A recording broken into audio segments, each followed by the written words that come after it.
Welcome to the Process Pod. This is where we dig deep, get curious, and find growth. In other words, this is where we process. Hey everyone, welcome back to the Process Pod. My name's Camille. I'm your host.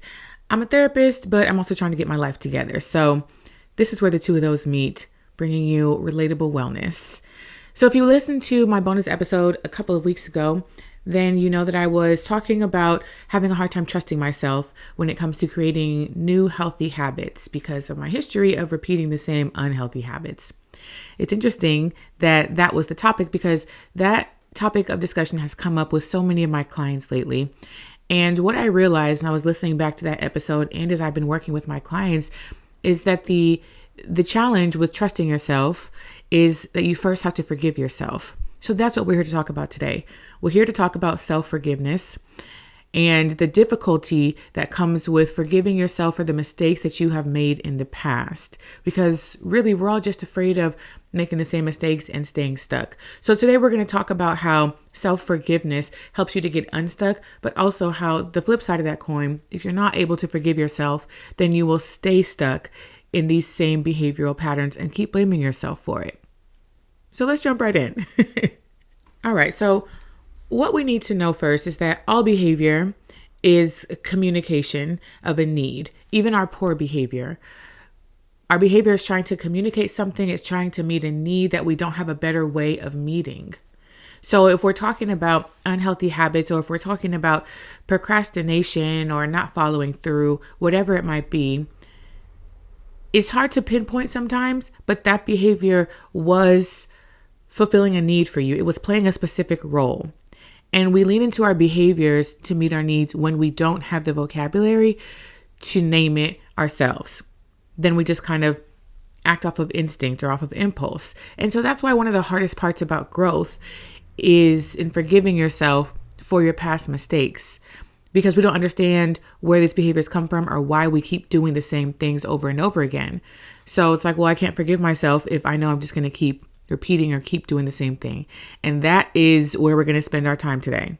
It's really hard to make lasting change when we're afraid of repeating our past mistakes. We all have things that we're not the proudest of. You know, we all have unhealthy behaviors or coping skills or vices that we have often reached for when we needed something to soothe us, or when we needed our voice to be heard, or when we were afraid of something. We reached for these things. So in order to grow past that, we need to have better ways of dealing with whatever it is that behavior was serving before. So we need to have better ways of having our voice heard, or we need to have better ways of soothing ourselves when we're fearful or when we're anxious. Otherwise, we will continue to repeat the same patterns. Whenever we talk about patterns of behavior, we have to understand that these patterns did not just come about overnight. It wasn't random. It wasn't all of a sudden.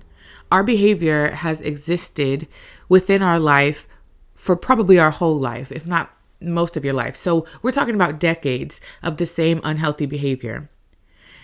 Yet we have the expectation of ourselves that we should just be able to put it down and walk away from it easily after a day or two. And that's not really realistic. So then when we aren't able to put that behavior down and make a complete 180 and do something else, and we're really upset at ourselves and we're blaming ourselves and we're feeling guilty and we're feeling shame.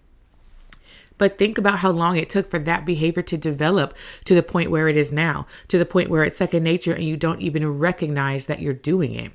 That took years. So you have to be patient with yourself and understanding that it's going to also take some time to undo those behaviors and replace them with healthier ones. We don't trust ourselves to make better decisions because of all the times that we made the same mistake in the past. Let me know if this sounds familiar to you. Well, but I'm not going to try this thing because I know that I'm just going to start and not finish, or it's just going to be another project that gathers dust in my closet, or I'm just going to whatever, fill in the blank, right? Fill in whatever pattern, whatever unhealthy behavior, fill that in there. That in itself is, you're cutting yourself off at the knees when you do that, because you're not giving yourself an opportunity to do better or to be better. And you're punishing yourself for all the times that you didn't know better. I I understand it, and it's what I deal with as well. That's what the whole bonus episode was about. I was having a really hard time trusting myself to stick to my new levels of consistency, or having a hard time trusting myself to be able to hold myself accountable, because I haven't been able to do that in the past. And that's what I was afraid of repeating. I was afraid of repeating the same patterns, because maybe there's a part of me that still identified with that version of me that was relying on these patterns of behavior because I didn't know better. I wasn't aware about what I was responding or reacting to. I wasn't as familiar with all of my triggers or the healthy ways to deal with those triggers when they come up. So I was repeating those same unhealthy behaviors. But now all of those things have changed. So why can't that behavior change as well? I wasn't giving myself an opportunity for that behavior to change as well. So an interesting thing happens. We simultaneously want to move into the future. We want to grow and evolve into this better version of ourselves that exists in the future, in this idealistic world that we imagine. You know, we do our vision boards and we're manifesting all these things and we're working towards our goals. We're working towards a future version of ourselves. We really want to get into the future. So we're simultaneously reaching for that while also holding on to the past that is full of these unhealthy behaviors and patterns of behavior that we don't know how to let go of. It's weird because they are like a comfort blanket to us, right? Your comfort zone is full of unhealthy things because it's all you know. And we find comfort in familiarity, even if it's not good for us. So it's hard to let go for that reason. And it's hard to let go because you're still punishing yourself for all of those things that you did in the past. And of course, I'm bringing it back to self-compassion, but we regard ourselves with this, tough love. And that tough love is very punitive. And it says, I can't allow myself any grace because I don't trust myself to not take advantage of it. If I give myself an inch, I'll take a mile. But if you cannot trust yourself to do better, then how can you expect anyone else to trust you to do better or to be better? It really has to start with you. So we want to reach for the future while holding on to the past. So then that puts us in this weird tug of war situation. And then you're just stuck because you can't move forward if you're still holding on to the past. So you're stuck and still repeating the same patterns, but you're more and more upset at yourself for it because you know that you don't want to be repeating these same things, but you haven't let go of it. So it's still all you know. And when you're expecting yourself to fall in that way, then of course you're going to fall in that way. We have a way of thinking about things from a fear-based mindset. I'm afraid that this is going to happen. I'm afraid that I'm going to mess it up. I'm afraid that I'm going to embarrass myself. I'm afraid that I won't be able to live up to that standard. We allow the fear to guide whatever it is that we're doing. And when we think that way, we're subconsciously looking for opportunities for that fear to present itself. So if your fear is that you're not going to follow through, then you're subconsciously looking for opportunities to not follow through. And then when it happens, you say, see, I knew it. I don't have any follow through. And this is why I keep finding myself in the same place. So you're going to find what you go looking for. So instead of approaching things from a fear-based mindset, try thinking about what you hope for instead of what you fear for, or instead of what you fear. So if instead of saying, I'm afraid that I'm going to repeat this same thing, I'm afraid I'm going to embarrass myself, I'm afraid I'm not going to follow through, what do you hope will happen instead?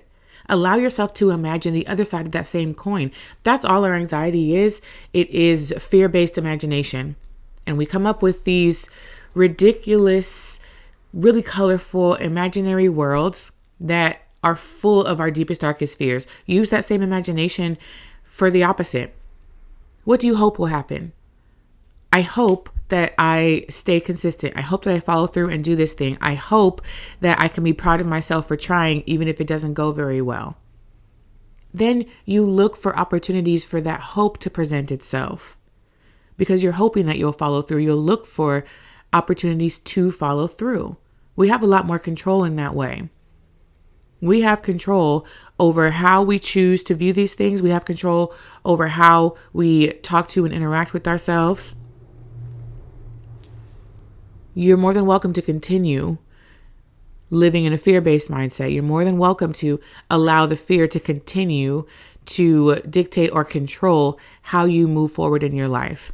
But you also have the opportunity to choose hope instead and to want better for yourself and to believe that you're capable of doing better for yourself. Y'all know I'm always talking about your relationship with yourself, right? It's me and me.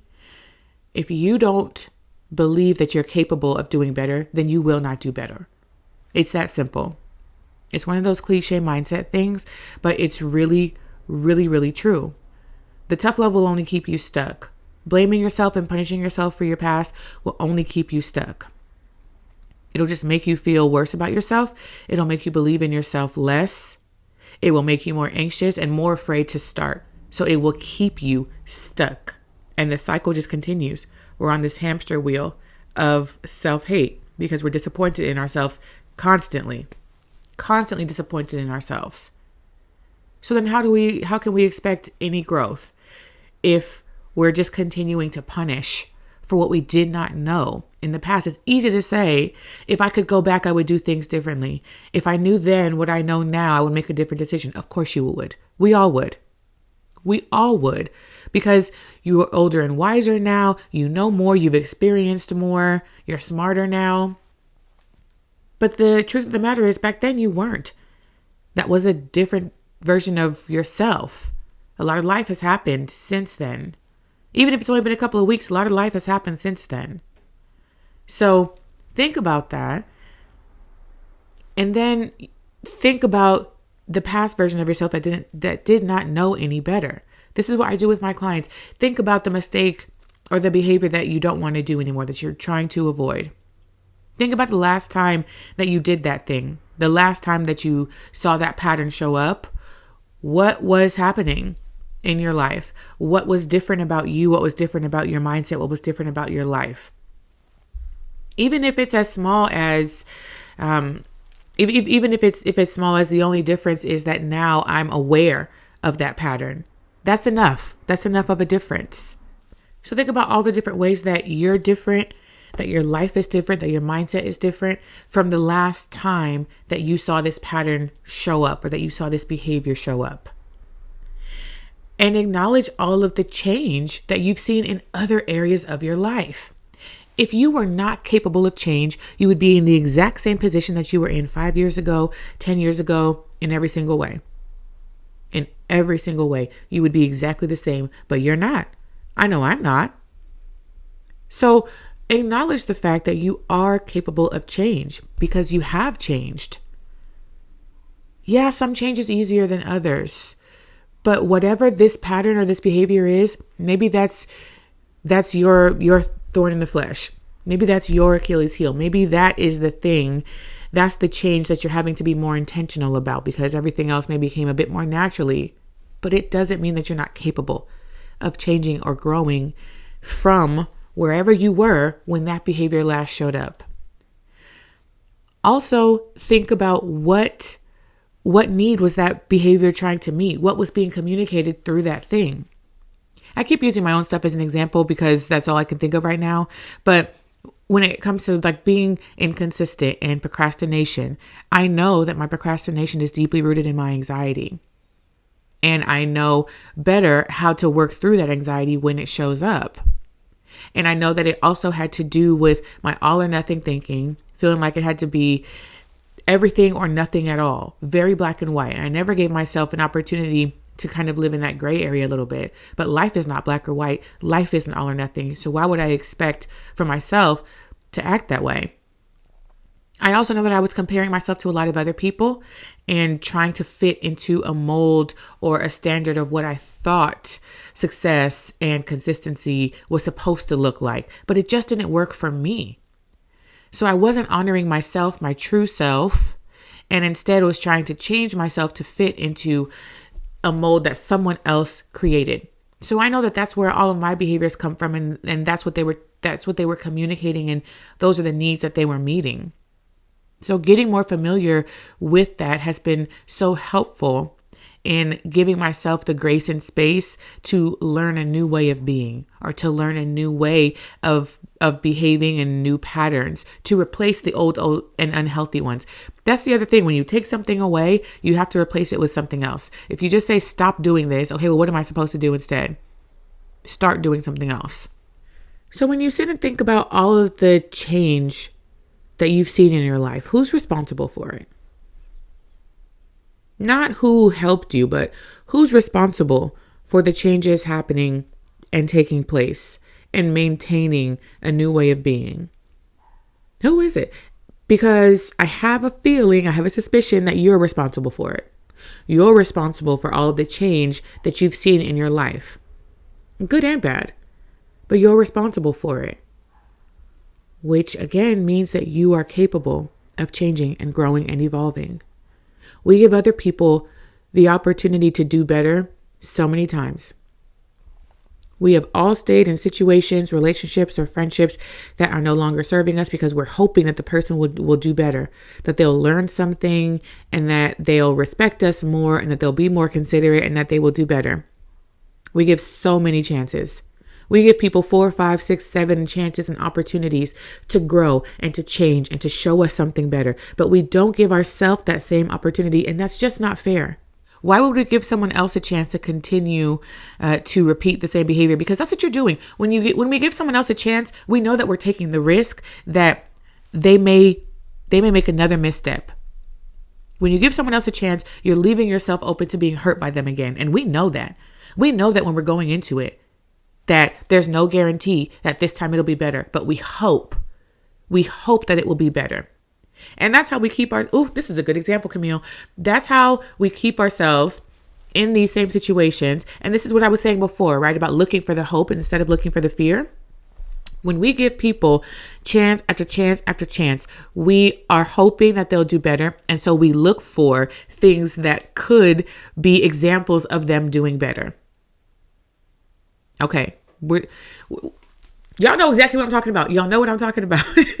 I've done it. You've done it. We've been in situationships, relationships that were long past their expiration date, because anytime that person showed us any little thing, we took that and ran with it. I remember I was dealing with somebody and we went out to eat. We went to breakfast or something like that. And I got a coffee and I asked for some, like cream and sugar with my coffee. And then when I got a refill of the coffee later, the waitress didn't ask if I wanted cream and sugar. So he was like, "Oh, I think she wants some cream and sugar." That's very basic, because I had just asked for cream and sugar earlier. But me, because I was giving that person another opportunity to do right by me and to show up for me in the ways that I needed, I took that and I ran with it. I said, "Oh my goodness. Wow, that is so thoughtful and so caring and so generous and kind. He is seeing my needs and meeting them before I even have a chance." And I just ran with that. The way I took that inch and turned it into a whole 5K was absolutely ridiculous. And I used that as validation to stay in that situation way longer than I should have. We do it all the time with people because we're looking for the hope. We have that hope that they'll do better, and we're looking for every opportunity for them to actually do that. But when it comes to ourselves, we do the exact opposite. We're afraid that we will continue to make the same mistakes, and that's all we go off of. We don't give ourselves the same grace that we give other people who aren't even asking for it, by the way. These other people are not asking for all this grace that we're extending. They're not really asking for all these second chances. Maybe sometimes, but all these chances that we give them, they're not asking for it because they're not even aware that we're giving them another chance. They're not even aware that they're riding on grace right now. They don't even know that, because we keep a lot of that bottled up and we keep our needs to ourselves in relationships a lot. And we don't express it. We don't share it. But internally, we're giving them chance after chance after chance after chance. And they're not even asking for it. And we're continuing to put ourselves in situations that are hurtful and painful to us because we hope that the other person will miraculously see something different and have a better level of understanding about us and who we are and about our needs. It's wild. It really is. But when it comes to our relationship with ourselves, a part of you is begging for another chance. The part of you that really wants to do better is begging for another chance.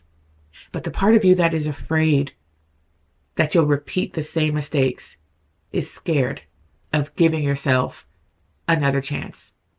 You're afraid to give yourself that grace because you don't trust yourself and because you haven't forgiven yourself for all of the times that you misused the grace, or for all the times that you didn't recognize it. But the part of you that wants to be better is begging for forgiveness. That part of you is saying, I know better now. I've grown since then. I'm wiser. I'm smarter. I care about myself more. I know who I am more. That part of you is just begging for the room to grow. But you're continuing to stifle that part and to stifle that voice because the fear is bigger than the hope. And we really have to find a way of switching that. We have to change that. If the fear is bigger than the hope, then you will be stuck exactly where you are until you decide to just do it scared. That's it. We don't have to wait for the fear to go away before we do something new or before we try something new. If you're waiting for the fear to go away first, then you'll be waiting forever and then you'll stay stuck. You'll stay stuck because you haven't seen any evidence that the thing is not scary or that you don't need to be afraid of it. You haven't seen that yet because you haven't actually tried the thing. The only way to not be afraid anymore is to do it afraid. You have to do it afraid first. Just like you won't wake up tomorrow and automatically no longer struggle with certain habits or behaviors, you won't wake up tomorrow and just not be afraid anymore. But you can make the choice to do it afraid. You can hold space for the fear and say, I know that this is scary. I know that we're not sure about how this is going to go because of all the ways that it's gone in a negative direction before. You can you can acknowledge that fear. And you can soothe it. This is why we have to do our self-soothing and our grounding and our mindfulness so that we don't allow the fear to become bigger than it actually is. You're afraid because you've not seen where you're going before. That's all your anxiety is. It's a fear of the unknown. You're afraid because even though you know that these behaviors and patterns are not good for you and they're not serving you, they're familiar to you. They're comfortable. They're all you know. So if you let go of that comfort blanket, then what are you going to have instead? And what if the place that I'm going, if I don't know what to do there? What if I don't know what to do with that? What if I don't know how to be better? Then you learn. That's it. We expect ourselves to just learn how to pick up a new pattern, a new behavior, a new anything, and get it right the first time, to get it perfectly right. And the moment that we don't get it right, then we let the fear take over again. And we say, see, I knew it. And that's why I can't do this thing. And we just go back to our comfort zone, which is the unhealthy behaviors that we are desperately trying to escape. We keep ourselves trapped in that way. You're not going to get it right every time. And definitely not the first time. But you have learned new things before when you gave yourself the space to learn it. And when you gave yourself the space to grow. We really have to take some ownership over our stagnation. If you feel stagnant, if you feel stuck, you have to take some ownership over what you're doing to contribute to that stuck feeling. A lot of times what we're doing is holding on to our past, not showing ourselves empathy, not showing ourselves compassion, not showing ourselves forgiveness, and not trusting ourselves to do better.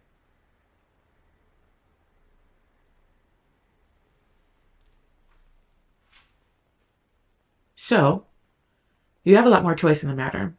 You can choose to stay stuck. You can choose to continue punishing yourself. You can choose to forgive yourself and give yourself the space to do better this time because you know better now, and because you've grown, and because you are different, and because you know that you are capable of change. So, here's what I want y'all to do. Here's some therapy homework. You're going to have some mirror time. You're going to go in your mirror. You're going to give yourself some eye contact. And you're going to repeat these phrases to yourself, or complete these phrases.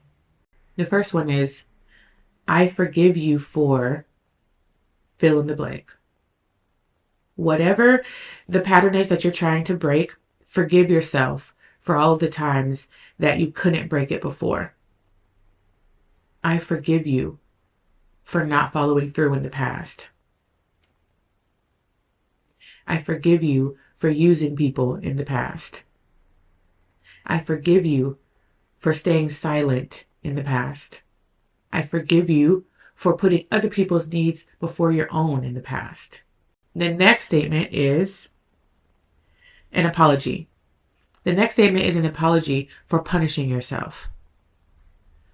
So I forgive you, and I'm sorry for punishing you for that.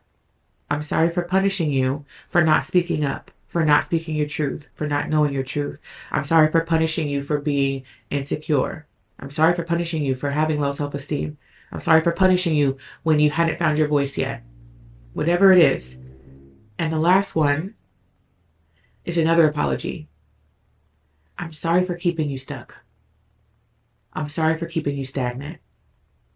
I'm sorry for not giving you the space to grow. And really take that in. This is why it's in the mirror, because you're giving yourself that eye contact. And really receive that, really receive those words. And you can decide in that moment to forgive and to allow grace and to allow space. Think about all of the ways that you're growing. Even the fact that you are wanting to actively do this work shows growth and shows evolution, because there was a time in your life where this was not a priority for you. So you've already changed, even if it's just in that way. Acknowledge that. Give yourself credit for that, because you didn't have to do it.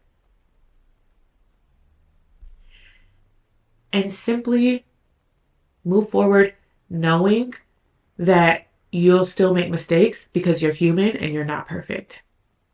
Let's adjust those expectations of ourselves. You're not perfect. Just because you decide to do something differently, just because you decide to adopt a healthier behavior, does not mean that you will never reach for the old one again. That's not what that means. That means that you're giving yourself more options and more choice to make a better decision when that same thing presents itself. And this is only one part of this whole growth and evolution journey. There's a lot of other things that go into it, and I've been talking about that a lot lately if you've been listening to the past few episodes, but this is a really key piece of it. You cannot move forward if you're continuing to punish yourself for what you didn't know in the past, or for using your resources. If you had limited resources and that's all you knew how to get your needs met, if you continue to punish yourself for that, then you're doomed to repeat the same thing. I know you want better for yourself. I know you want to grow. I know you want to change, and you can, and you are. But this is one of the ways that you're keeping yourself stuck. And you're blaming yourself for it, and you're beating yourself up for it, when really, if you're keeping yourself stuck, if you're the one who's kind of creating these restrictions, you also are the one who can give yourself that liberation. You can liberate yourself from whatever prison you have created and kept yourself trapped in. Also know that the past version of you that only knew how to use these unhealthy behaviors is crying out for something. Remember that behavior is meeting a need. There was a need there that has gone unmet for so long, and you still have that need. That need hasn't gone anywhere else. So another part of this work is in getting more fluent in emotional expression and getting more familiar with your own internal needs and empowering yourself to meet them in healthier ways. So this forgiveness of yourself is only a small part of it, but it's maybe the most important, and it's the key to a lot of change and to a lot of growth. But it's a hard one, and it's one that we really don't talk about. We really don't talk about it. But if you just think about like how you talk to yourself, how you talk about yourself, you'll hear those same things being repeated. Well, no, I'm just going to do whatever, fill in the blank. And in doing that, you're stalling the progress just by saying that. Just by doubting yourself that much, by holding on to that doubt and by leaning into the fear, you are blocking your own blessing and stopping your own progress that you really, really want to see. You really want to see that progress, and you really want to see that growth. But how are you going to progress and grow and change if you are not willing to put down the old, out with the old, in with the new? If you're not willing to do that, then you're not going to see any change. You've been stuck for a long time. I know it's uncomfortable. I know you're sick of it. I know you're tired of it. I know you're punishing yourself for it. You don't have to do that. Just take ownership and make a different decision. And this whole journey towards self-forgiveness also probably won't happen overnight. I know for me, it's something that I'm still working through. But once I kind of came to that realization that that is what I was dealing with, it made things a lot easier. And I can feel myself starting to get anxious when opportunity presents itself to kind of reach for the same unhealthy things. And I really have to kind of soothe myself and talk myself down and show compassion, acknowledge the fear, acknowledge whatever it is that I'm feeling. I know you're feeling anxious about this. I know that you're nervous. I know you're a bit disappointed that your day hasn't gone the way that you wanted it to go. But that doesn't mean that the rest of it has to go down the drain. It doesn't mean that you have to abandon everything else that you had planned today. It does not mean that you have to just curl up on the couch and do nothing. It doesn't have to mean any of that. And a lot of times we are reacting to things that exist or happen in our external life and external circumstances that we do not have control over. A lot of times if I'm having a bad day or an off day, sometimes it's because of things that are happening around me that were unpredictable or that I didn't see coming, things that I could not control. But what I can control is what I choose to do with that information. I can continue to choose to let that information take me on a downward spiral. And I can choose to reach for my vices that have kept me unfulfilled. Or I can make another decision. Because those vices do not have to define me. They never defined me. Maybe I had an unhealthy attachment to them, but they are not who I am. They're just something that I did. And if that's all they are, if I can simplify it to that, if they're just something that I did, then I can just choose to do something else. It's okay that there was a time where I did those things, those unhealthy things. Sure. And that time needed to happen so that I could get to where I am now. If I never had those patterns and those behaviors, then I probably wouldn't have gotten to the point where I was fed up enough to do something different about it. So I can be grateful for that season in my life, while forgiving myself, offering grace and compassion, and just allowing growth to happen. That's it. All right. I think that's probably where we'll stop today. So I hope that this has encouraged you to really do some self-reflection about what it is that you need to be forgiven for and what it is that you need to forgive. My hope is that you will get to a point where you can have a bit more ownership over these things and simply make a different decision next time it presents itself. And if you don't, then forgive yourself for that too, because these things take time. But you'll get there, I promise. All right. Thanks so much for listening. I hope you enjoyed, and I'll talk to you soon. Thanks for listening to this episode of The Process Pod. If you want to keep the conversation going, submit questions or episode ideas, make sure to follow us on Instagram at @the_process pod. Take care of yourself, and I'll talk to you soon.